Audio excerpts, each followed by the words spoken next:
We're in the thick of an eclipse season and portal with a Grandmaster Aries new moon solar eclipse on Saturday. It's time we face the conflict on LOL. Coming up. I don't just talk stuff and repeat stuff. I'm living this stuff. And you can thank me for covering your astro. Leading out loud. Leading out loud. We're leading out loud.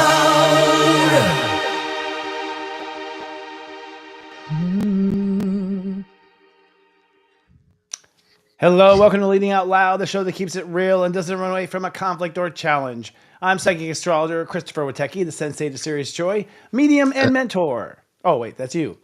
And I'm Scott Cruz, psychic medium and mentor. How's it going today, Christopher? Yeah, I'm moving into your territory, bro. I'm doing good, man. It was a fast week that went by. And this week we're going to be talking about how you can lead out loud and embrace conflict and not run from it. A lot of people get scared by conflict, especially light workers, and avoid it altogether. But that's not how you lead out loud, right, Scott?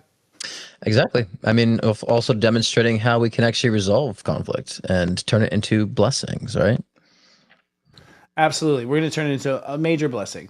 And that's what we'll talk about today. And also, however, we're going to talk about the collective read and what's going on. Now, I have to say, people have been a little prone to conflict regardless from the astrology. But what say you as far as your predictions on the collective read, sir?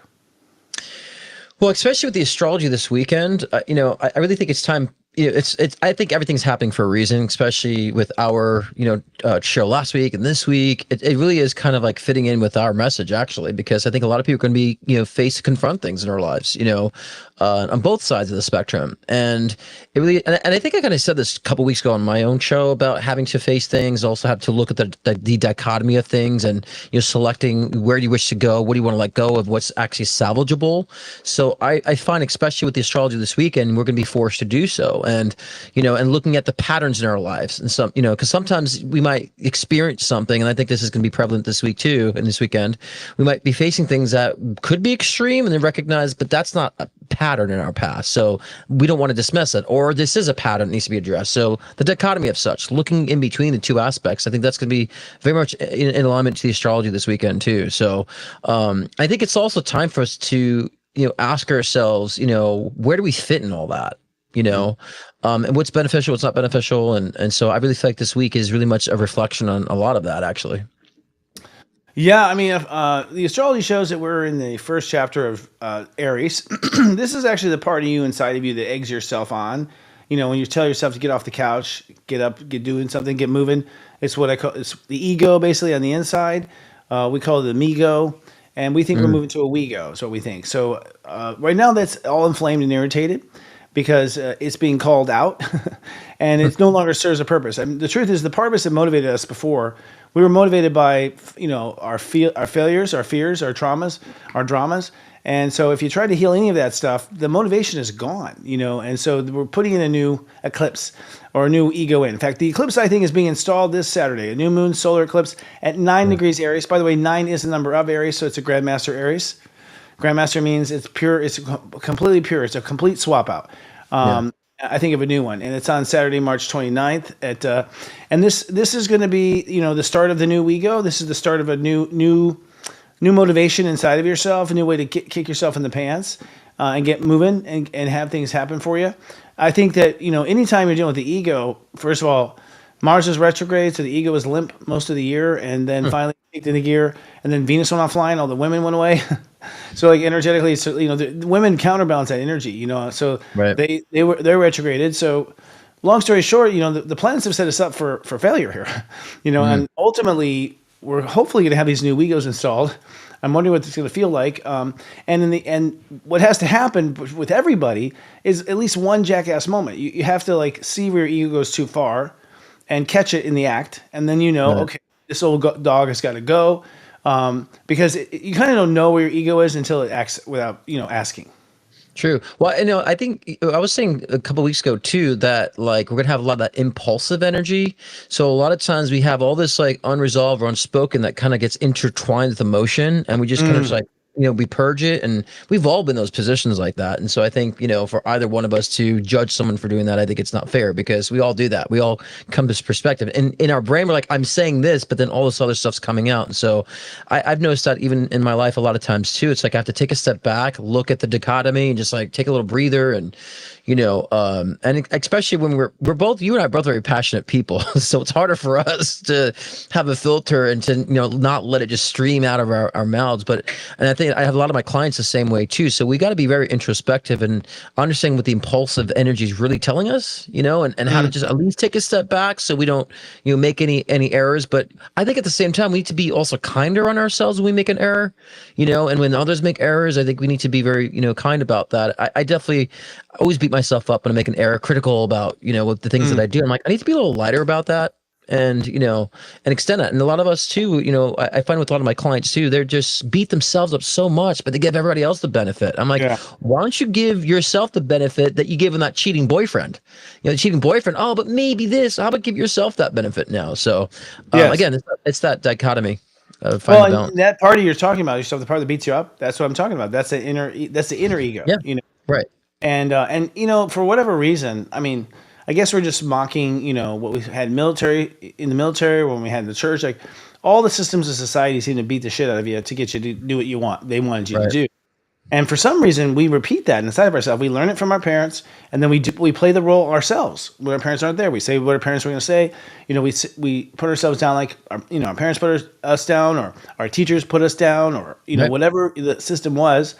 And you're right; it doesn't really work. In fact, I tell clients, it's like you'll get a lot more out of yourself actually if you're nice. You really will. Right. You'll feel more motivated. You'll care more, and it's really just an old-fashioned ego perspective at all. Just to kick the shit out of it to get it going. But it's hard. It's hard, but it's actually, it's the weird thing is it's actually what your heart wants, is to replace that voice with something nicer. And I think there's something in our heads that go, well, I'm not going to, if I let myself get away with it, if I don't punish myself. That's the other thing too, punishment. I think punishment is, a Catholic thing. I don't know. I think it's everything. Totally. Yeah. It seems like it's predominant in our lives because of Catholicism, but maybe not. I don't know. Does Jewish have a lot of punishment? I don't know. Or Muslims? I don't know. I think they do. Muslims, I think so too. Similar They to do. Yeah. But there's other things going on in the stars too. We just have Black Moon Lilith moving into Scorpio. Now this is a real bitch. I mean, literally, Black Moon Lilith. This is hard because when she's in Scorpio, it is really dark. In fact, the last time she was in Scorpio was May 21st, 2016. To February 13, 2017. So it's basically the last leg of the election between Hillary and Donald Trump. Oh, interesting. And it was dark. I mean, you can just feel the darkness because Black Woman is releasing all of the shadowy stuff that's hiding. All the, this is trauma around sexual abuse, trauma around, crossing, trespassing, trauma abuse around loss, theft, anything where there's a boundary crossed, right? Which is a sensitive topic for everyone. It's a boundary. So you put these two together, right? You have super sensitive around boundary crossings. And then you have, of course, this old ego that's still barking at the mailman and the new ego that's not really filling up to par yet. Now, just so everyone knows, the last time Black Moon Lilith was there was 2016, like I said. The time before that was 2007 to 2008. It was July 2007 to April 2008. So think about those times in your life. I definitely remember 2007, 2008 also being fucking dark. Yeah. I remember the recession, and then we had a big recession in 2008, didn't we? Did that big recession too? Yeah, I mean, I think the recession hit the end, right? Somewhere around the time, another 2008, but yeah, it's just kind of like it was almost, I feel like around that time too. It was very heavy and dense, that energy. Yeah. Yeah. Well, the advice there is, first of all, if you have trauma around those things and you have fear around those things, you gotta let them go. It has to go. You have to just go ahead and let it try to kill you, and you'll find that it won't. Your worst fears will not come true. You have to wait and see that they don't. So Black Moon Lilith is a real, like I said, a real bitch. It's a real tough one. It's the toughest transit I've ever experienced, obviously, honestly, in my life. And Scorpio is one of the darkest I felt as a person. Yeah. Yeah. And then we have Venus retrograde. So that's also adding to the madness. I think, it was a perfect storm last week, really, Scott, because all these different things were adding up energetically where the weather just wasn't supporting us like it normally does. And Venus gives us temperance. Venus gives us the ability to kind of weigh both sides. Venus gives us the ability to open up and explore things. She's actually in Pisces today, and we'll cross over Neptune at 29. So there might be some epiphany, guys. Everyone out there, you might have some sort of major epiphany because when Venus retrogrades over Neptune anytime, there's an issue there as far as a wake up call. Like, whoa, I did, a wake up calls, and I did not realize, Right. something like so psychic secrets coming out. But now this is Neptune at 29. That's like Neptune's cranked completely up as far Right. as bandwidth. It's like picking up all the way to the Big Bang, basically, as far as its reach. And so who knows? I'm not sure we'll pick up, but Venus retrograde just means we don't have the tolerance, we don't have the Right. patience, we're not open to change. And then and then Sunday coming up, we have Mercury going back into Pisces also. So both Mercury and Venus, both in Pisces, makes things very, let's just say, intoxicated. As far as our perception is concerned, we're just kind of slushy. Right. And so, yes, we're going to put this new ego in charge, have a solar eclipse right when things go slushy. Venus is offline, and Black Moon Lilith is haunting us. Yeah. Well, and I think with all that too, I think it's a good time that we really nurture how we feel before we express it. You know what I'm saying? Because Yeah. during the time of that like intense energy, like a lot of people are not, I think a lot of just even collectively in the world, people are not really seeing things correctly or hypersensitive in their approach to things. Right. And so, and I think, like you said before about like the 2008 timeframe and like the darkest period and, and resurfacing, like even sexual trauma, like you were saying before that we were experiencing. I've been getting a lot of that coming up, resurfacing even in the past month too, about a lot of that the abuse energy that I've already settled, but kind of like patterns that have been exposed, like how I still behave a certain way, especially with my partner, how I kind of put up a little bit of a wall because of the sexual traumas I've been through and realizing, I don't need to hold that back anymore. Like it's time to like just to break the patterns and the behavioral patterns. I noticed that with my clients, that a lot of my clients have healed, and right now a lot of my clients have been dealing with guilt. Like guilt has been a huge thing the past few months, right? Saturn in Pisces. And Right, Neptune. but a lot of them they're over the things that created the guilt, but they haven't really changed the patterns or the behavioral things. And my message lately has been just go out and break the boundary. Make this new pattern like ideal, like you brush your teeth or take a shower. The fact that you need to like look within and to get rid of that guilt and push forward is a necessity. Like don't wait for it to be comfortable because it's never going to be comfortable for you. My And so thing is even like, now, do everything that makes you feel guilty over and over and over again. yeah, Just like I mean, run the try- guilt out. Like just run the clock on that guilt. You'll be so bored with guilt. Is to be, what I mean? Like, Right. that's how I sometimes do it. I'm just like, okay, I'm going to give in, completely give in, and just take this power away from myself. I'm going to stop being afraid of the dark. I'm just going to live in the dark. Yeah. I'm just going to go extreme on that one. But I do think the guilt is, Saturn Pisces, where it's heading, where it is now. It's now heading into the high degrees of Pisces. This is the Roman Catholic Church. This is where all the damage, all the cloud storms are of like conspiracy, and there was the church conspired, y'all. Conspiracy is not a theory in the church; it's a fact. Right.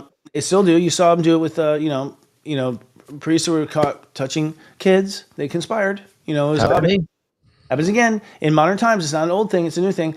Interesting enough, I think the child trafficking stories came out the last time Black Moon Lilith was in Scorpio. Interesting. It was right during that. It was right when I started seeing, right during that presidency, I started seeing stuff on social media pop up about it. It's kind of interesting. So you're saying now, like now's a time where that kind of also gets expressed during this time too, similarly to those things. Is now's the time that would be resurrecting? Is that what you're saying with the astrology? Or darker, something darker. We can't imagine.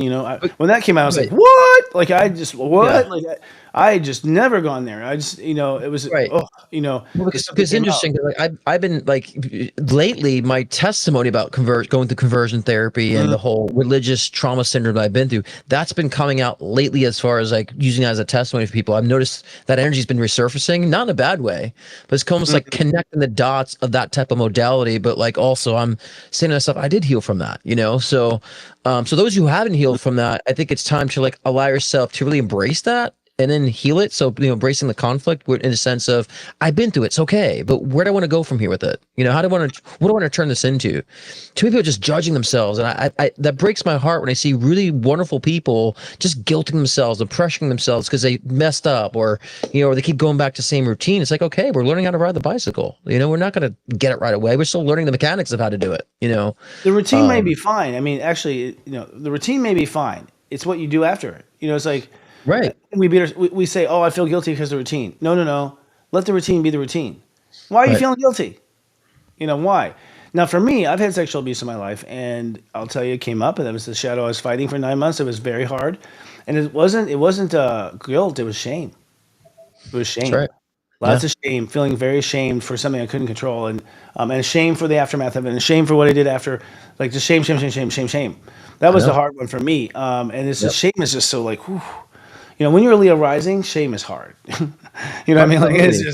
just, but like, but again, it's like how what I knew as a light worker. I had to just first of all just let it live on me, and not like try to scoot it off. Like that desire to get rid of it. It's just like let's just get comfortable with this. You know what I mean? Like let's own this. But then Mhm. there comes a point when you just say to yourself, I'm done. It's done all the work it can do. It's done all the teachings it can teach. So there's really no reason to keep wearing this hat.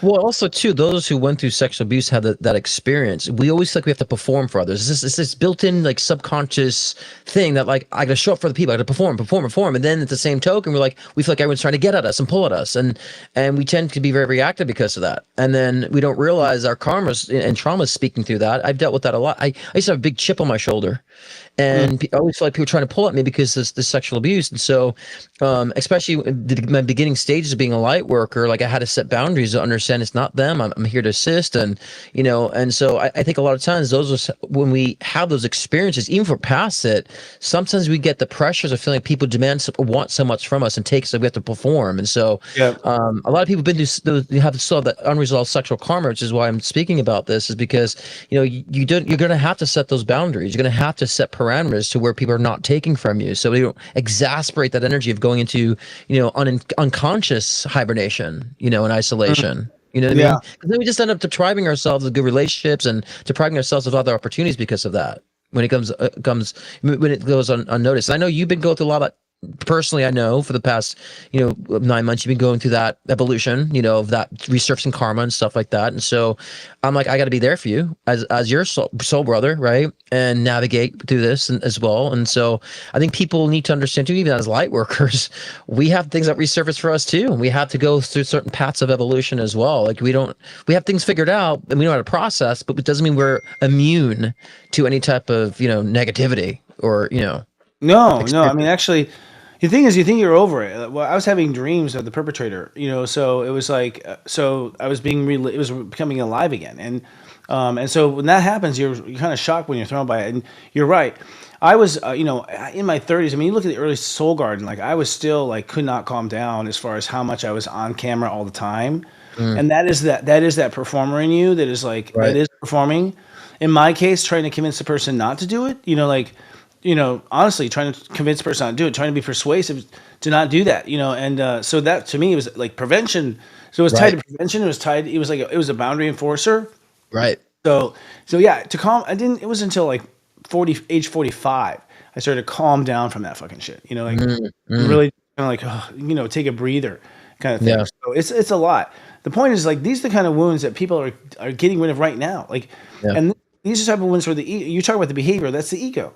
So Yep. the ego builds all this like defensive behavior. I would, Mhm. become funny, all these different things I did to, not for people not to see, all sorts of things that you do behavior wise that gets trained in the ego and comes out when you meet the president. It comes out the worst Right.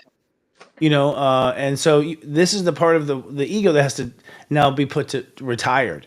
Basically, it's easier said than done. It just takes practice. I find. I mean, Well, I'm talking about that in my live show tonight. So the title is called Soul Meet the Ego. So yeah, we talk about that tonight about how ooh, to really get into that. So just a little bit of a quick promo about that, but very fitting for the topic. So yeah, tonight I'll be talking perfect. about that, but also understanding how we don't have to kill the ego. Christopher, a lot of people say Mm, kill the ego. No, no, no, no. That no, makes it even worse. It's you understanding need how to the nurture ego. the ego. Yeah. Yeah, yeah, no. the ego's what, the ego's what represents you. The ego's what's on this camera right now. Like the ego's a part of you talking to the mailman when they come to the door. Like that's the ego is the part of you that represents you and puts you into motion. So if you don't have an ego, you're dead. It's Right. part of it. It's really this. It's really the connection between the monkey brain and the soul. Hmm. Is that and it's sort of fused in, wired in. So yeah, you're right. You're not getting rid of tonsils. You're not getting rid of ego. If God gave it to you, there's a reason for it. It's time to evolve the ego. We talk like the ego is like unchangeable. And the reality is, Right. it's completely molded from day one. Completely. Yeah. Yeah. Yeah. I would say like the ego is like surviving, the soul is thriving. And so if you allow the ego to survive what it needs to, then your soul can thrive. And that's needs to be the balance that we need to focus on. Not so much, just kill the ego. And, as we hear all the time, in our communities, but And you kill your sex life. I mean, all sexual attraction. It's all sexual attraction is ego, so that's gone. Throw that out the window. You need the ego. It just needs to be refined and reformed, and that's right. exactly what the planets are doing. I mean, the Grandmaster right on 9 degrees is literally the replacement of that childhood ego. Right. I think for everybody. Mhm. And I'm actually astonished at just how systematic the solar system has been with the planets. I mean, it's literally like Yeah. doing surgery. It cuts out the stuff, literally we're cutting out the stuff in Pisces, and now we're putting a solar eclipse in Aries. Boom, put that in there. When Black Moon, let's get rid of all the fears that are going to throw us off. It's literally like a systematic machine. It's crazy, Yeah. Yeah. crazy. Yeah. So speaking of crazy, you got a showdown tonight, Scott. You want to pitch that? I kind of subtly pitched it, but yeah, Soul Meets Ego is the title tonight. Every Thursday I do my live shows, live readings too. So I like to be at least give an option for those who maybe don't have the finances to book a private session with me. You can get a question for, I'd like to say, a quarter of the price if you'd like to, and join a wonderful community of people. And so I do a collective read, and I get into the topic, which will be Soul Meets Ego, and then we do live readings. So it's a great community. Come join me Thursday, every Thursday actually. And yeah, it's pretty simple. Good people that come in there. It is simple, and I don't know where we stand, but y'all, we are thinking about moving to Wednesday nights. So I guess time to say that this show, Yeah, the show. Yeah. this show. LOL. A lot of people saying, no, don't do Thursday nights. I want your show on Thursday nights. So I've created I guess people have like a nice, I don't say dependency, but people have a nice niche for my Thursday nights. But I think Wednesday nights would be a nightly show for LOL. Could be a nice little hangout. And I know it's I'm gonna be hunting. I know, and I'm so tense. I mean, well, I'm tension in a comedy. Okay, it should be fucking funny because I'll tell you, Wednesday night. It's nightly, yeah. Usually, I don't know, but we'll make it happen. So we're trying it out because we just think we're more nightly and we want more nudity in the show and things like that. So we're gonna go down that path, right? Things like that. Is that me that's gonna be doing that, or our producer, Erica? Now, yeah, Erica. So under our topic of the show, well, we want to talk about embracing conflict. I mean, at the end of the day, let's talk about the elephant in the room. Last week's show with Scott and I, we were talking about leadership, and we got very heated at the end. We've had a lot of responses and comments from people about it. And ultimately, I guess this is where I insert Chris and Scott talking about it. Okay, so, and we're also going to bring on our producer, actually. We're on Erica, who is going to actually pronounce her own last name for me. And who's a 29-degree Libra, and she produces our show. And she agrees, too, that we need to embrace conflict, But first, Scott, let's you and I talk about it, and we'll bring on Erica. First of all, I think people really misinterpret a lot, I think, first of all, of what's intended. I mean, when you're on camera, you surrender to this. You surrender. The only way to keep up with it is to surrender, which means I sometimes hear things after they've left my mouth. Like, my mind does not process them, right? That's what I'm saying, yeah. Seriously, they don't. And sometimes, most of the time, I can trust that part of me. Most of the time, I can feel that something bad wants to come out usually, and then I can stop it before it comes out. Like a bad joke or pushing something too far. But for the most part, I surrender. My mouth just runs. I mean, you do reading after reading after reading after reading that are hour long. You learn how to just stream, right? So, so to some degree, I was like. Some of the stuff you're telling me, I was like, I don't remember saying that. Like, that wasn't, because inside, and the other part is like inside yourself, to make that happen, your heart is like wanting to go make different points, and then you're just trusting the system to say it. That's, I think, what most, at least that's how I work. How do you work when you stream? Well, I mean, because we talked about this last night. I was like, as a medium, like I'm pretty good like with channeling, just like flipping things out of there. So I've kind of got used to that being a medium for a while, But I think a lot of the one thing that you and I first really connected on, and we met in October of 2023, right? And one thing that was a neat connection was the passion to want to make spirituality accessible to people. Right.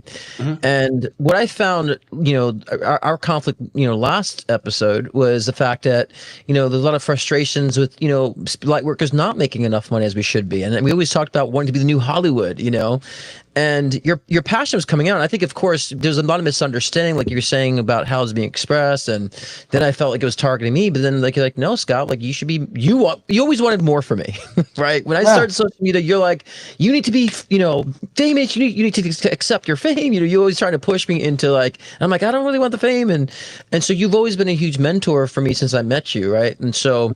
So there's a lot of confusions, and so of course when we talked about it, you were clear about the interpretation of that. I'm like, oh, okay, that makes more sense now, right? And so, and I think like you and I having our check-ins all the time always kind of solidifies what we're truly meaning about things. And so, Yeah. so for me, I feel like a lot of it was just our own passions. I've also been, trying to navigate my loud approach to things, my rants and stuff like that, but also trying to show both sides. And I'm also very soft and compassionate too, because I want people to get the whole round approach. Although I have a big mission to like want to break certain things, and you've always been that way too.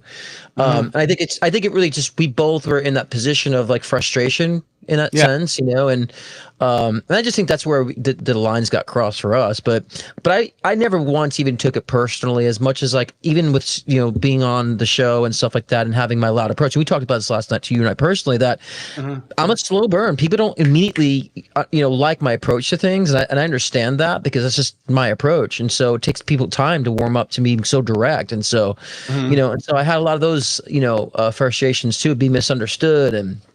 But that's my karma, because as you know, my karma resurfaced being, in the church, being silenced, conversion therapy, possessions, exorcism, suicide ideation, all these things I went through. It's like the whole misunderstanding and being what someone else needs me to be was my hang up, So, I think that our experience last week helped me to really nip that in the butt completely. 100%.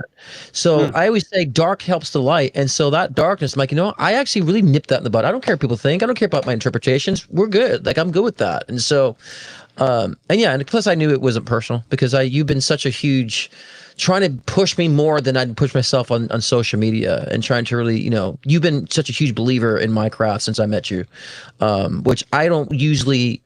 I lost a huge mentor of mine that passed away in spirit, 7 years ago, and a brain cancer. And that was the only person that really like believed in me and pushed me. And then after that, I had nobody except for you that came in my life that pushed me and believed in me. And to this day, still, Scott, you deserve more, so I want other people to know that, because I know the conflict appeared to be a certain way in a way, but it really wasn't that way, because you've always been consistent with me, and so that's just my experience with you. So I want to clarify that. And in our chat last night that we had, really put that into. I think also the chat we had last week about this has been, I think, helpful for you and I. I think so. I was saying, I don't know. First of all, we're in a karmic period, so my first thought was like, oh shit, this is probably some old fight we always have every lifetime. That's how I tend to think about things. Like, oh shit, we just stumbled upon one of our landmines. But I knew we were both saying the same thing, and we weren't getting at each. Like we weren't both saying the same thing. I mean, I was agreeing with you, but you weren't hearing me agree with you, and you weren't hearing that I was hearing you. So like we got into like a Mercury retrograde lockup there. I think I blame Mercury retrograde to some degree too. There's a miscommunication, a misunderstanding. But no, my heart is funny. I never do low blows. I never do personal punches to anybody. I do never. It hurts me to say it. It's just too. And I came from a family that did that shit all the time. My mom is brutal. My brother is brutal. They say the most brutal things that you'd be angry at if you heard, honestly. Oh yeah, I'm sure. So to me, that's horrible. I would never do that. My heart's I think sometimes people, I'm playing with dangerous things. Like the idea of spirituality and money. That's dangerous.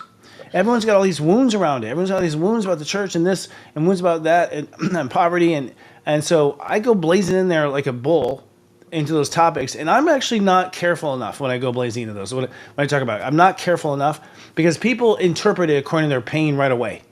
And so some people are like, oh, we saw that, emperor has no clothes. That was one of the quotes. I'm like, what the fuck? Like, I'm poor, bitches. Like, I don't have anything. Like, I have a nice house, but I'm renting it.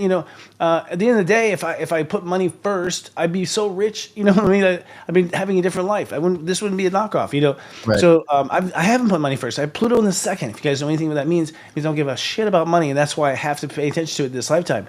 My point was, we have to infuse the spirituality along the path of money, because if everyone's going for the money, if you put the spirituality in that line, somewhere in that line, we're gonna catch them. Like we're gonna catch them.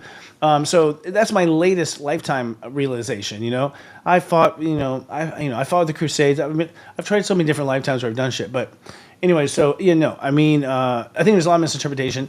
I've never have. For me, to you, I was like, aren't you frustrated with how slow it grows? Aren't you frustrated?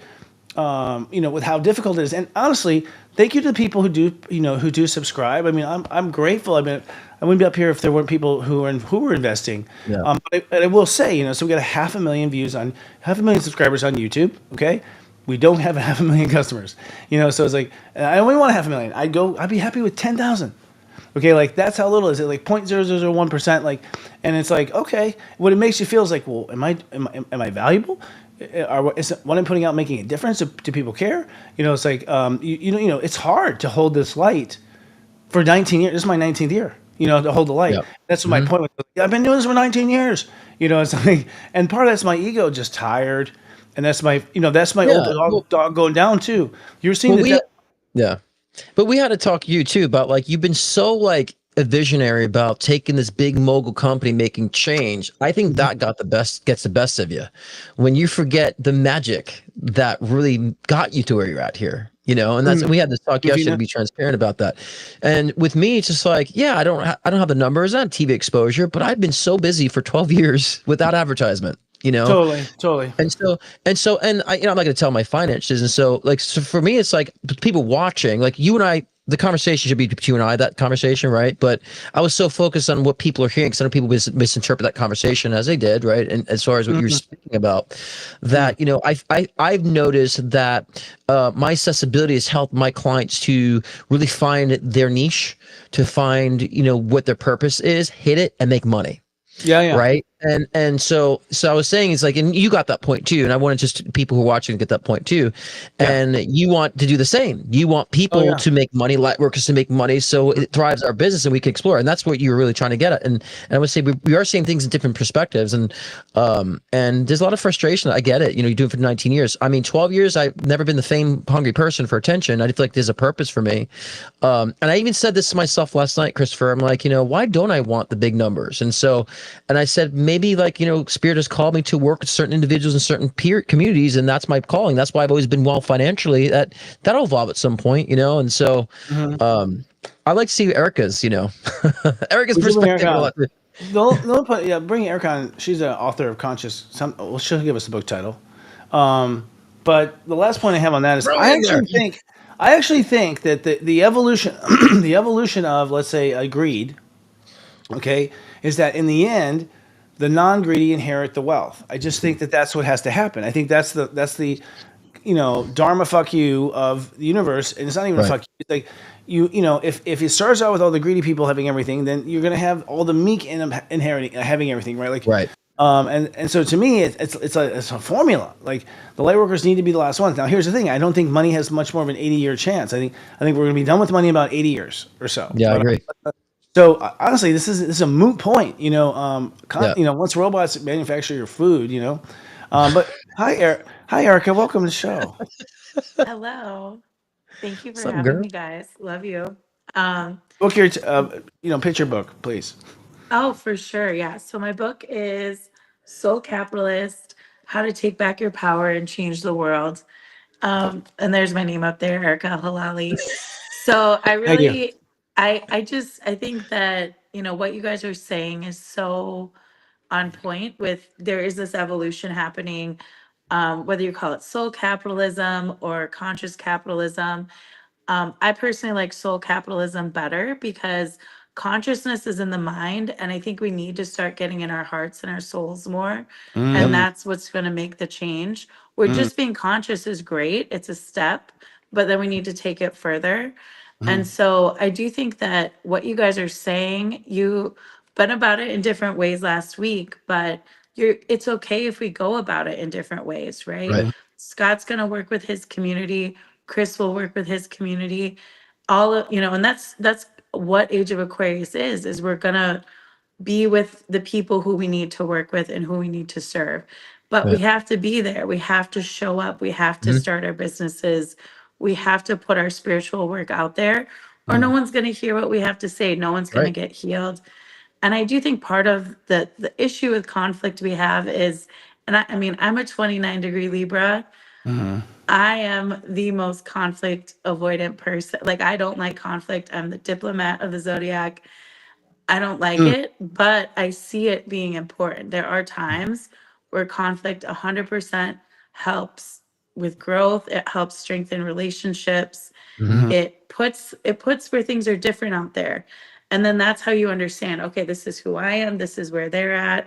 You get a different understanding, but when you're just avoiding and you're Mhm. just pulling back, that's Right. when you get into a lot of, like, you just spiritually bypass things, right? You're like, oh, I just won't deal with that. But then it'll just keep coming up and keep festering. Mhm. So I do think it's important in the spiritual community that we maybe have reframe conflict. And, I think we see the downside of conflict, right? The violence, hurting people, all of that. But I think we also need to see there are productive ways to use conflict Right. in Mhm. our relationships. Agreed. Yeah. Actually, Yeah. what made me think of it, what I just thought of is like, I mean, I grew up with my parents fighting and screaming, and I was the one who was making the peace. I was making Hmm. jokes. I was trying to keep the family happy, and so I had this like innate, it's part of me that wants to calm everything down all the time and reduce conflict and reduce friction.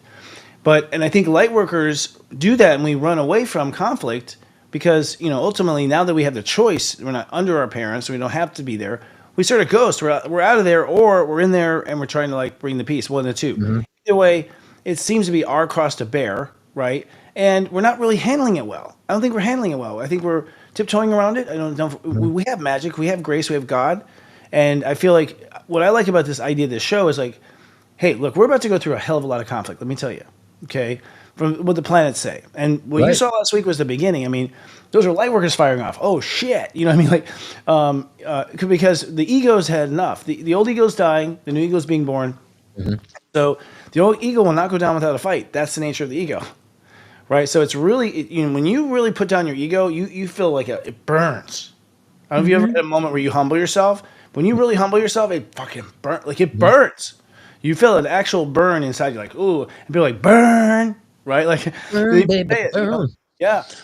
So it takes a lot to swallow that and rise above it. But Yeah. also, Yeah. what you're saying, Mhm. Erica, it's like, look, we're at the point. I'm at a point now. What I realize from the takeaway, and I'll let someone else speak here in a second. My ego will let someone else speak here in a second. Is that I realized I wasn't, I kind of that moment in broadcast in the 1970s was like I realized my ego had had enough avoiding.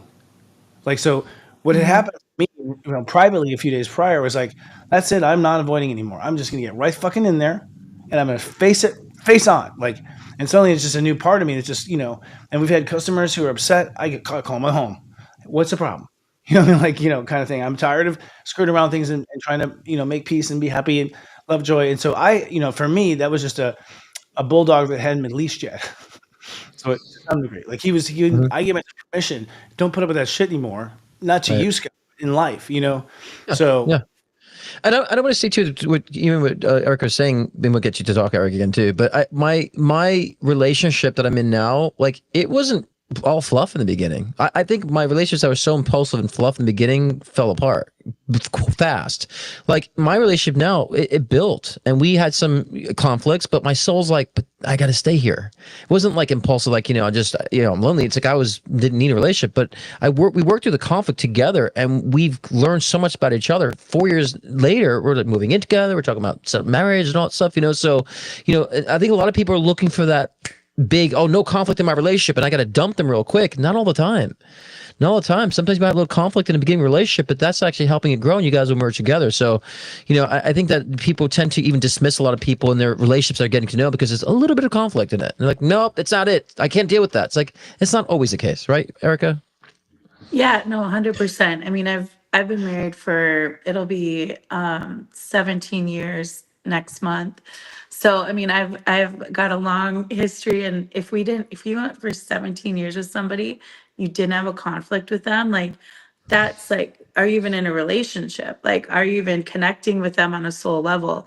Because Right. unless they're the exact same person as you, there's going to be conflict, there's going to be differences, but that's part of the beauty is you in that relationship learn about yourself, maybe you grow, maybe you're like, wow, this person, they like to do this. I'm going to start doing this too. Maybe I need to change, or maybe they need to change. And that's the compromise that happens in a relationship. Yep. But if you don't have those conflicts, you don't get to the compromise phase because you're just avoiding things. You're not talking about it. You're not really connecting on a Hmm. soul level either. Hmm. Yeah, exactly. But look, and and this doesn't mean what happens in conflict means it's okay. We're just saying, what we're saying is it's like it's going to happen. How do you navigate? You know what I'm saying? Not okay, yeah. And I'm reading the comments here. I mean, there's a lot of sharp, for one, I want to say to the audience, your criticism is hypocritical. It's like, at the end of the day, some of the mean things that you all say and the absolutes you say and in the comments you say, one was like, I owe him an apology and then want to hear an apology. No, that was private between him and I. Like that's I our was just, private moment. I We was don't just saying, owe just, we don't owe the yeah. audience that. We don't owe the audience that. This is a gift. It's not your right to judge us. It's not your right to judge me. I don't judge you. So to some degree, some of the conflict and tension is this. Under the fire of constant criticism from people we're giving to, honestly, openly with our hearts all the time. That's hard. You try it. It's hard. It's really hard to keep an open heart when people are constantly criticizing you and holding you up to bear or saying, that's it, I'm not going to watch the show ever again because you made one mistake. Really? It's like, I put in 19 years, caring for the people for free. So it's like those responses don't help either, I have to say. And this is a collective. You're not just watching, you're chatting and you're contributing to the energy. So I just want people to own that too. I'm a person that's going to make mistakes, y'all. Gonna. And if you want someone flawless, good luck. And one person's like, he's acting like Trump. Those are your Trump issues, lady. Those aren't about me. You literally admitted that it's about Trump. So a lot of times people will look like someone you hate in your life, your abusive father, your abusive uncle, like they'll look like that. And in that moment, your anger for that moment comes out and projects on that person. And I understand that. I've been projected on my whole life. And I projected on people too. I'm not 100% good about it. But I just want to say to some degree, it's like, to me, it's unfair, and I just had to call it out a little bit. It's like, hey, it's part of the conflict is I'm under this constant criticism all the time, and it's like I don't have a right to be wrong or drop the ball or fail. Well, I also say too that when we go after people who are in the spiritual community and maybe they do make a mistake, right? And then we are so judgmental and we go after them so hard, that actually makes it so that other people feel that they don't want to be out in the world. They don't Yeah. want to put their healing out there in the world. And that's part of the whole issue we have is we have a lot of people that have a lot of valid, amazing insights to provide in the world. And they're not going out, they're not starting businesses, they're not healing people, they're not starting YouTube channels. They're afraid. They're like, oh my God, I'm gonna get criticized. Look how they went after Christopher. Look how they, go after whoever. And so this whole culture that we have right now, where we're just going after people and we're saying, oh, Mm. well, there's conflict here, there's this there, they must be bad. I don't think that's good. I think when we see something and it does trigger in us, be honest about it. Be like, okay, this is triggering something in me. I don't, why do I not like this conflict? What is going on? That's fine. See it and be like, what is that triggering in me? Use it as an opportunity to grow. Yeah, and I want to say Agreed. No, too, definitely, and 100%. I want to say too, and Proving this point back. Yeah, go ahead. yeah, I Sorry. just want to say too about Chris and I had a long chat last night, and we talked 2 about it hours. afterwards too. So it was very very personal, and there's more to Chris and I's dynamic than meets the eye too. And so I get Christopher's defensiveness with the public thing because I was that way when I first came on the spot because it'd be misunderstood, misinterpreted too, and I get that, especially when I felt too with I think I said something on the show months ago, like a cheeky joke, and I don't think people knew I was gay, and I was getting bashed for it. And I'm just like, all the goodness I put out here, I'm getting bashed for this one comment. And so, I had to override a lot of that, and of course I made my apology and stuff like that too and explained it, but it's hard when you come from the heart, and so, and I think that, people need to understand, yeah, Christopher did rectify. We talked about a lot of things that we move in the future and the history that I have with Christopher being so supportive of what I do and just wanting the most for me. You guys don't see that, but I just want to make sure that's been very clear here. And no, I'm not being a pushover. This is the real deal. People know I'm very feisty, but I know Christopher's heart and I know his missions, and my heart sometimes comes out the wrong way at all times too. And we're all going to have those moments. So, but Christopher has taken responsibility for last week, and I've taken responsibility too for my part of things as well. It's a mutuality, and it's a learning curve. And I wouldn't be here today because I was not going to show up today if we didn't rectify this, and if it wasn't rectified to my satisfaction, I wouldn't be here. I was ready to dip out at that time. But I'm like, but why would I abandon my audience? I'm always worried about my audience here, and the people who watch the show and people that come back and they get so much from our show. I'm like, I can't abandon them, and then Christopher didn't abandon me, so that's why we're here, because I was not abandoned by Christopher, nor was I abandoned. Don't want to abandon the wonderful people that watch the show. That I have so many clients come to me say they get so much from the show and how much they find value in it, and so I'm not going to leave you all. No matter what Chris I go through, but Christopher didn't really go through anything. That's the thing. Christopher didn't go through anything. It was just like things that were said in different retrospects. So Yeah. Actually, I don't know. We have people have been like, "Oh my God, I can't believe how you talked to Scott." Honestly, I think it was within bounds in our friendship. That's our friendship, guys. Like, those are our rules, and we come up with them. And Scott can be a fucking fiery Puerto Rican off camera. Let me tell you, like, and he gets like Ricky Ricardo sometimes. I mean, I'm not abusive, but just like he gets really heated, and I don't take it personally at all. That's him. I think it's his passion, Italian. It's in love. It's in No, love. it's really beautiful. Actually, it's funny to see how it comes out. Like very ethnic. It's like, whoa, he's got some strong lines there. But the point is, like, if someone walked in on that moment, you think he maybe was bashing, someone else. It's not. It's his passion. So I think we have to kind of be honest with, we're a little oversensitive, and we're a little oversensitive because we're not nurturing ourselves enough. And so there's this need, like everyone wants the world to take care of them. Oh, this show didn't help me. This didn't help me. Have you helped you?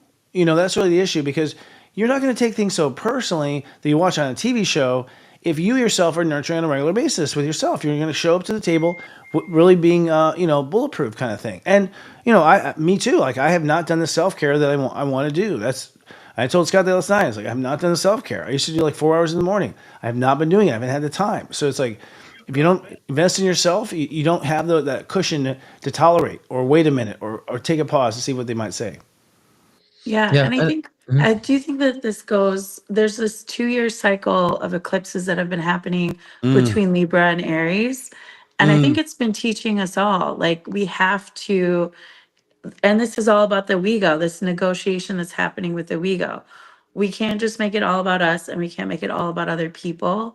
Yeah. And, we have to have this balance between the two, right? And I think that that's something we're still learning. We're all new in that. Like, okay, normally, I think a lot of people in the spiritual community mostly focus on others.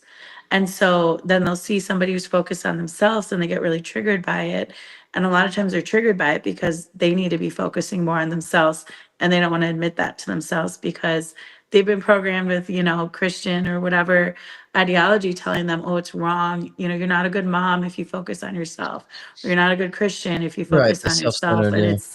And so I think a lot of the general population is going through this right now, and they're getting triggered by any display of ego. And then also on the other hand, you're seeing people getting triggered by displays of complete selflessness, right? Like when you're not taking care of yourself. And it's like we all need to get in better balance with this. And I think Right. the eclipse on Saturday is the final balance, where it's like, all right, where are you? And if you're not in balance, like the universe is going to give you signs. I want to also just say this is not a discussion to say we don't take accountability, right? And that we just don't react. We could have opinions about things, and we could express them if there's something we don't like. That's okay. And it also doesn't mean we're not taking accountability because of the situation. We're still being accountable. We're still being accountable for what we're feeling, what we're saying, and how we're reacting to, and how we're portraying ourselves. So that also coincides with taking care of the self, because a lot of times we say, oh, just like you see someone triggered you, it's within you. It's like, yeah, but we also, other people do need to be accountable too. We need to hold people to their own kind of accountabilities, and we also got to be accountable. Because I think some people might interpret that message as like, you're not seeing this accountability. It just blames it on everybody else. It's true, but we're also talking about accountability on both sides too, for Totally. sure. And again, I'm It's going to throw the audience here for a second because I'm seeing a discussion here about me and money. It's like you guys have no idea about my income. I do not put money first. And the accountability is audience. You got to do not judge me unless you know me. Do not judge me unless you know me. I did not make money on my business for the first 5 years. I just did horoscopes for 5 years, no money, nothing. I've never cared about money. That's why I'm in a bit of a situation now. It's like I'm looking at retirement. I got nothing. And I'm not worried about failing because God will hold me. But the truth is, like, if anyone who knows me, you talk to anyone in my circle, I think it's time for people to stop judging people without knowledge. You have no knowledge, or if you're not a psychic, talk to people in my circle. How generous I am, how I give all the time. Like I'm extremely generous to a fault, and I don't. As a result, I don't have a lot of reserves. So what you heard last week was me talking about that money is a problem in itself. I am actually the Pied Piper of what you were talking about. What you're afraid of seeing in me, what you think you're seeing in me, is me actually fighting against that same thing, championing your cause. The cause is like, hey, money's gone too far. We've got to use money to get the light work in. That's what I'm saying. yeah. We've got to use money. We got to use the weapon being used to our side. We've got to win that weapon over to our side. That was the point. It wasn't that I need to make more money, because if I did that, I wouldn't be here. I wouldn't be here right now giving another Yeah, free. I'd say I've known you. You were not money focused. I mean, we always talk about how to we need to be profitable as light workers, but I've just known that's never been a consistency. Otherwise, I would be working with you. I would not be on a show with you or work with you if that was the case. So no, and I think it just the way it got interpreted, and expressed was open to misinterpretation. That's fine, it happens. But that's why we're doing the show. That's why we're talking about it, because people want to know where your heart's at. I've never seen you put money first before things. Never, ever. And so that's why I came to my surprise. Like, is he really saying what I'm saying? I don't think he's saying what I'm saying. My psychic spidey says it's like, no, but there's a frustration that we, as light workers too, and those who were doing it for a long time, like we really want to see it mainstream. And I think the fact that we sell all the crap mainstream and Kardashians making profit over stupid things and, and not emphasizing what people really need, it's frustrating. That because we have just like, gosh, why we need to be the new role models here. We desire that. And Christopher and I always just want to be the leader in that sense, in that regard. And so it gets frustrating, guys. I'm telling you. And I've been working with a lot of people who are starting their light working businesses now and encouraging them. I'm working with a couple even now on the side as a free mentorship, just to get them going. So I feel like they can help support the industry so the industry can make more money and become profitable, which we need to be too. It's not just about that, but that's what we all want. And so, and I think Christopher has a point that, we've been so giving. And the point I got from last week's talk was that we as lightworkers tend to be so giving. We've been guilted. I remember like 10 years ago when I first started, people were like, you should be charging for readings. You should be do readings for free for people. Like it was a whole thing about psychics should not charge for their time. And we should feel guilty about that, and so we're trying to get out of and we're trying to get out of that modality of like, well, no, we as light workers need to be paid for our time. We need to start getting to that conscious aspect of like, we're servers just like anybody else. We are the new therapists, right? We're the new healers and doctors. And so that keeps it going. That keeps us allow us to expand and become more reachable. And you and I, Christopher, have conversations about that all the time, about that being a goal, is for people to make money in that aspect. So I just want to say to the audience that was his main intentions, although it may came out wrong. But I've never once heard him complain about, I need to make money and cheating people. Not once. I mean, he's always trying to find ways to make things accommodable for people. That's one thing I will stand by, in the sense of knowing Christopher for the year and a half. I've been working with you closely. Well, here's the thing. I just want to throw it out there. Like, I have Pluto in the second. If you guys know any astrology, it means that my soul has not given a shit about money ever. Mm-hmm. Wherever Pluto is, you don't care at all. And that's the problem. Here's the irony. I have to care about it to ascend. Because you have to learn materialism. You have to learn how to manifest. You have to, materialism is not greed. Let's make some boundaries here. But you have to get into the material of making materials and making sandcastles and making things happen. That's one of the lessons as a second house, like study in astrology. I got Pluto there. It literally means I don't give a shit about money. And that's true. My credit was horrible. I mean, I didn't even have a positive credit rating to where I can lend something until I was like 44. Mm-hmm. Because I was just constantly robbing Peter to pay Paul and, reading and, cash business and just like, child support, on readings. Like it was totally the, rags to, well, it's rags right now. We'll see if it goes to riches. And if it does go to riches, when I dream about riches, I dream about hiring people. I dream about spending the money on people. I always dream about, you know what I mean? Like, so It's funny, but even I'm not saying money's the answer. I'm saying we need to win that. Like the light workers need to win that one. Like because if we do, I think we'll handle it well. So I'm sorry. Okay, so I think people got the point. So just address this because I know it's a silly elephant. People are just saying it's how you handled me. Just can you say that to the audience? We talked about it, but about how you handled me. People thought you were disrespecting me or whatnot, and so just address I that. think you need to understand. Like first of all, if you see me pushing a couple of places, it could have been me talking to my abuser. It could have been me talking to when you are when you're in pain and you're like releasing your own pain. You're not really have the energy is not getting personal. Like there was nothing personal there. There's nothing going below the belt for Scott. What that was is just my angry child. Like that's how angry he is. That's how upset he is. That's how hurt he is. And I don't know what he was seeing in that moment, but my heart, 98% of my relationship with him, 99% is nothing like that. Like even 1% is, I think, a stretch. So, when I do go, like when I go all out and it comes out, to me, I don't shame myself and feel bad and feel like I should take myself off the air. I don't feel like people should take, I don't feel that way because I'm like, fuck, look at what's been hurting inside me, and Scott knows. I mean, he knows from lifetimes that my heart would cry forever if I hurt him. It's that everyone knows that. Our relationships know that. We have that bond in our friendships. It's built in. So it's like what you guys are judging. You don't realize the bond we already have as far as we know it's good. Like we already know neither of us would ever do that, So if the client behaves like that, it's not because they're hiding and disguising their dark side. It's that they've been actually swallowing their shadow and it jumped out. So this is the angry hurt part of him. Well, and someone said about we're just complaining again. No, I feel like we're just trying to discuss the elephant in the room and just like talk about what you and I talked about, where we're standing. Because otherwise you and I just keep our conversations private. But we're just only having this discussion for you guys watching.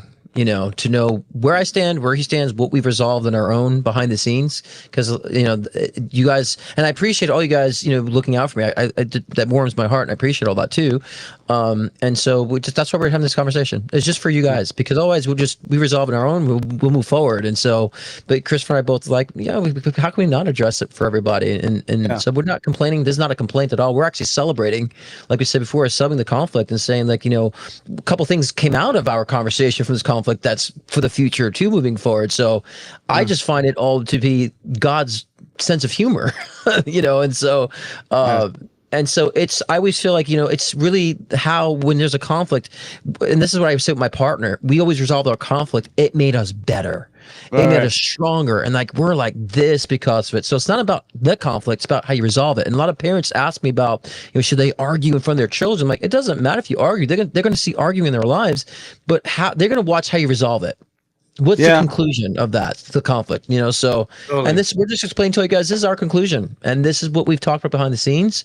So, I would hope this be embraced in a very positive light, and we're all just communicating this for you guys, where we stand, so we can continue on with our show, be edgy with our show, and, understand where we stand moving forward and have great topics. I've also let my boundaries up. I'm open. I'm trying to be genuine on this show. So, I used to be buttoned down all crazy. I'm dropping bath bombs, stuff like that. So it's like those gates are open.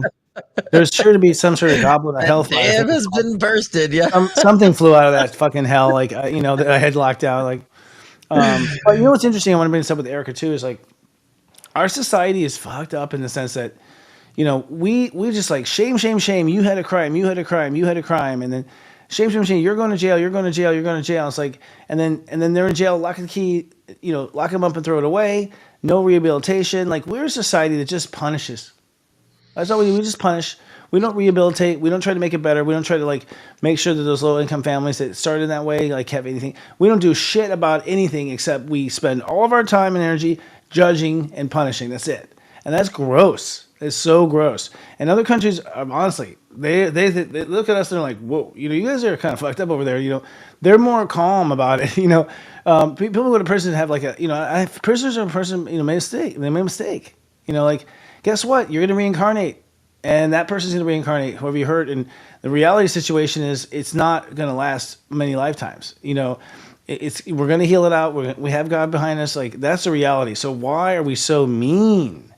There's so much, the other thing is the meanness that's come out on the internet since Trump was in office. It's like, I can't really hear your criticism of Trump when you're being equally as mean.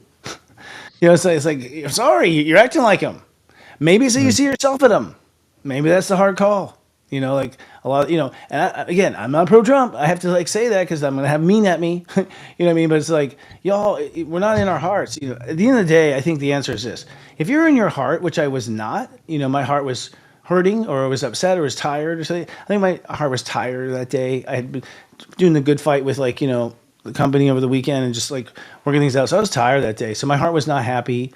And so, but if you're in your heart, you won't make any of those mistakes. Yeah. Yeah, I agree. I think definitely being heart-centered is the way to go in the future, but it's hard because we've been in our ego for thousands of years in different lifetimes. And so this is really the first lifetime we've had where we're safe enough where we can get back into our hearts. And it's foreign to us. We're like, "Oh, what is this?" I mean, really since Atlantis, we haven't felt this frequency as souls on earth. And so I do think that as we think about how do we go forward and be heart centered and how do we embrace change, I think looking for the learning in the conflict helps, so that at least will get you into your mind. Sometimes the mind isn't the best place, but then go when you're in your mind, go down to your heart and be like, how does that feel in my heart? To learn that, how does that feel to my heart?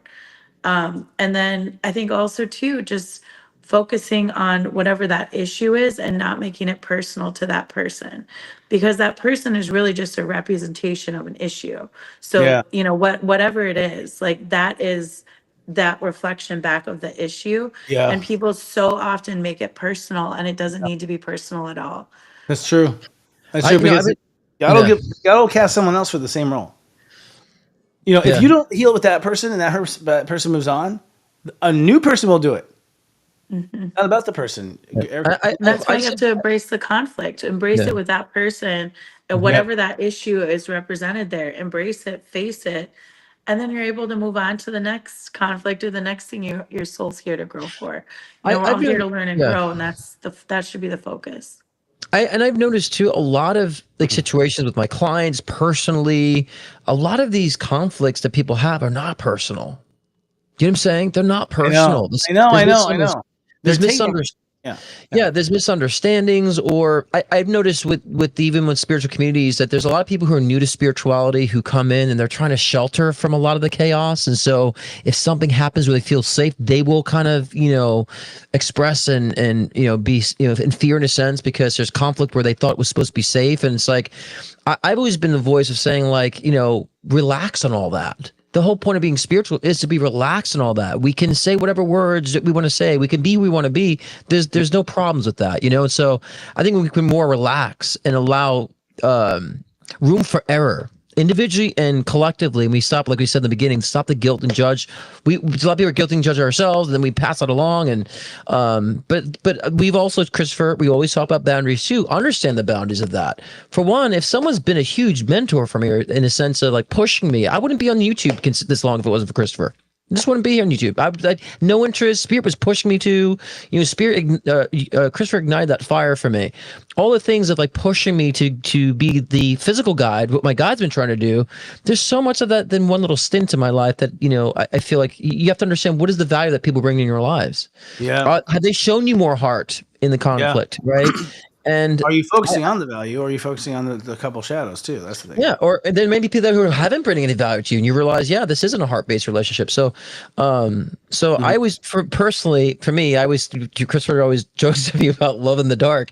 I do because I feel like I refine myself the most during those times, the most, and I always have major shifts in my life, major changes in my life during those times. So I kind of like chuckle when those things like happen. I'm like, this is a good little upgrade coming here. It's a good upgrade this experience, So I chuckle because it's good television. I'm like, that was good television, though. You gotta admit, like, you can stop watching that thing. They'll all be up next wait. week. So. I need to clarify because at the end of the show, I did say that, did I follow the script? Did they buy it? Because I was being sarcastic because of the past couple of weeks, I was right, Eric, I get crap for going off script all the time, so, Yeah. so it's sarcasm. We weren't trying to dupe you all, guys. It was my sarcasm. It was a real conflict. It wasn't scripted. Yeah, but the scripted joke was actually our inside joke of what happens. Right, Yeah. There's a lot of exactly. inside jokes that we don't share. So it can be misinterpreted. Realize that. I think we have to all understand that there's always a lot more going on than you see. There's always a lot more going on than you see, and I always, I've seen some couples do some weird shit. I've seen parents be weird to their kids, and at first you might be horrified, but I'm like, yeah, who knows what's going on in that family? Like you don't know, you just don't fucking know. Because if you knew what's going on in mine, you'd be flabbergasted and blown away, like, oh my god, it's not what you think. It's never what you think, because your mind isn't smart. Your heart is. So if you want to look into a situation, look with your heart, and that's what I would say. It's like if you want to eavesdrop into in person people's lives, use your heart to eavesdrop. Don't use your mind, because the mind only knows crime shows and bad TV. Basically, Yeah. that's all our minds know. So we filled it with a lot of shit, and now AI. So, well, I think it's an important thing because I think I don't know. We'll see. Actually, I'll tell you that little spiff last week told me that it probably is going to go really heated and hot in this country. Because I was predicting it, I was feeling it. I was, in January and countdown, I was like, it feels like right around for second week in April, it's just bonfire. The country feels like bonfire, and so having me, and I think that people have to get that out. You can't, that stuff will give you cancer. You can't hold in that anger. I think shingles is when you get shingles, that's repressed anger. I experience it because when I repress my anger, I break out in hives. Yeah. Fiery rashes. You're like like you're on fire because you're holding that rage. So the rage has to come out. It needs a healthy way out. Most people don't have a healthy way out. I also realized last week, I'm like, fuck, I got to go back. I got to start running every day. I used to run, 2 or 3 miles every day. But support. People need to find avenues of support, Christopher. I know a lot of people will just book a session because they have no one to talk to. Oh yeah. And support, and that breaks my heart. And I'm like, I'm glad to be there, but at the same time, support, because what people don't understand about United's dynamic. If you do something like Christopher, fucking stop doing it. Get the fuck, eat this. Like I'm on. That's our dynamic. It's very full. We don't hold back, and so. Yeah. And so it's good to have people in your life that is a louder voice, to get through and cut through the cracks, because, I look at those who inspired me. It wasn't the ones who coddled me. It was the ones who actually, were the loud voices and challenged my thinking or challenged my feeling. And I look back, I'm so thankful for them. Those karmic relationships that were detrimental, I remember them the most, because it's it was life changing, And so I think we all need to support each other. My live show that supports each other in there too. So there's another community there, because when we can embrace each other, we can all evolve, and then we have a place we can use our voices. And I think that, to me, we have to not be so offended by that love, because my love could be very offensive sometimes and very outright. But I think sometimes we need that balance. The quiet voices, I said on my last show, there's the quiet voices that help to resurrect and to tame down the loud voices, and there are loud voices that help to resurrect the quiet voices. So we need that yin yang. We need the balance. So yeah, we do. That's all I got to say about that. I agree. Erica? Yeah, and I know we're towards the end of the show here. So speaking of community coming together, I think we should talk about Unite the Light. I was there last year. It was fantastic. The best event I've ever been to in my whole life. Like the energy in the room. I'm also an Aquarius moon. I could just feel it. It was like, oh my gosh, there's this amazing community. So I want to make sure we talk about Unite the Light. I think that's a great community for people to be a part of. There's also, after the event, I know people that I've stayed in touch with, and then there's an online community as well. So there's plenty of communities you can get involved in, and yeah, it's going to probably cost you something, but everything does. So put your money, where you're going to find community that is supportive and has that high vibration. Agreed. Some people, here's the thing. People have talked about the money. Guys, we haven't put profit, but that's what it costs to throw an event in a high hotel. Hotels are fucking expensive. And the food, they totally rape you on the food cost.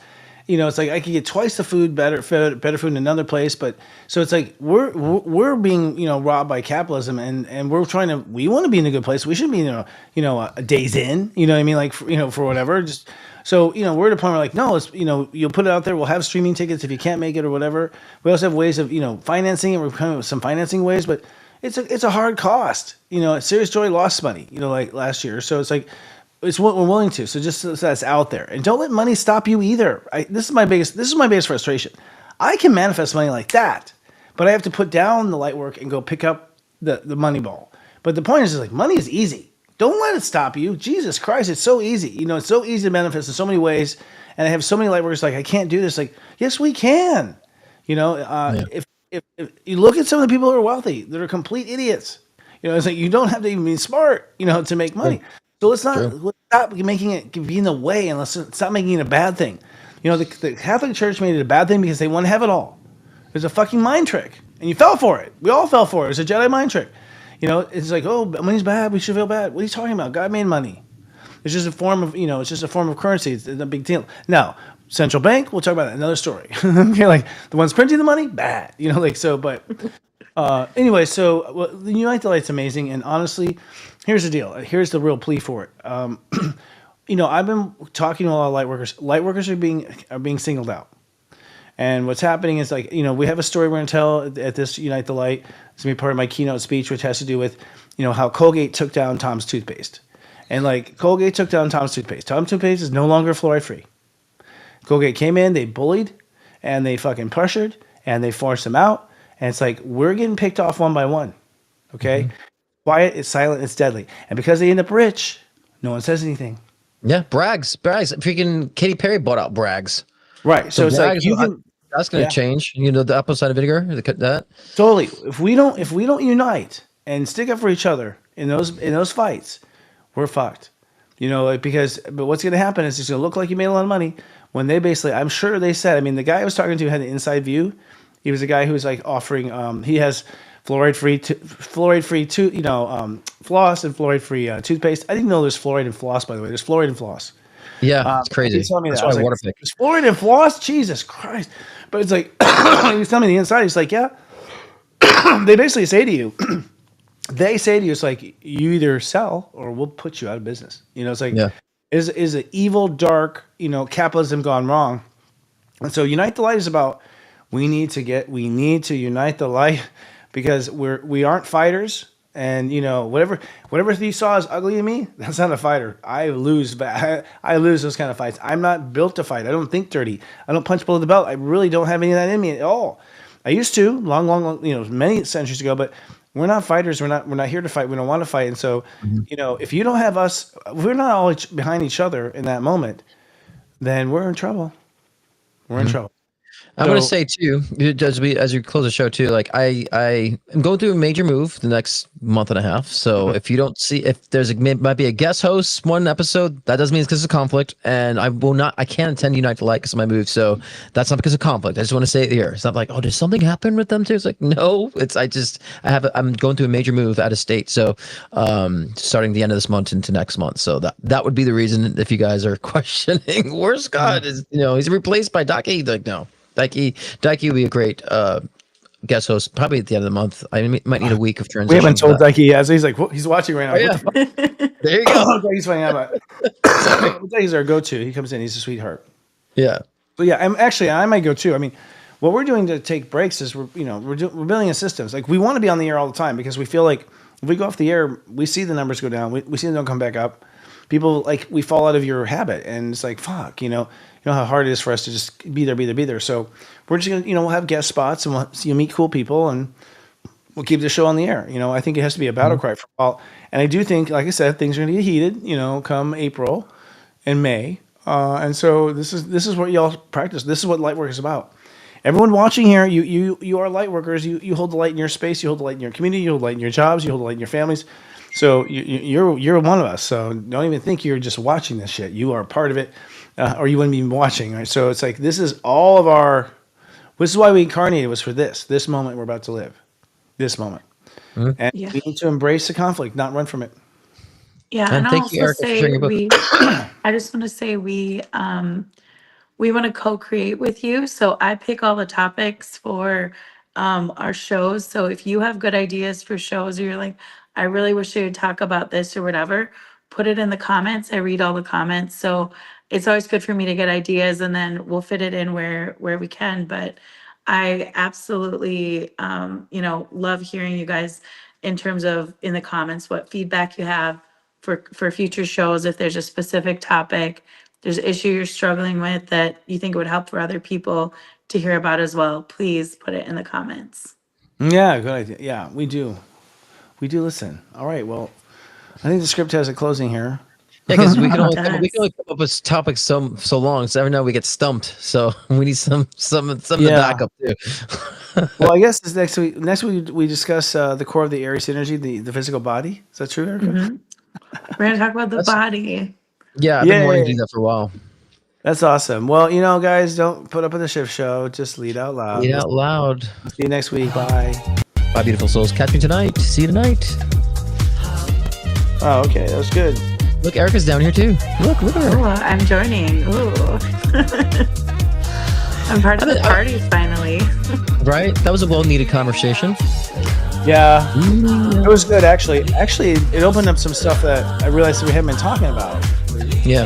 I guess I've been really bringing up the dark stuff, like Tom's toothpaste is back. Right? I mean, we should maybe start talking about more of that. We should. I'd like the health conscious stuff. Absolutely. And money.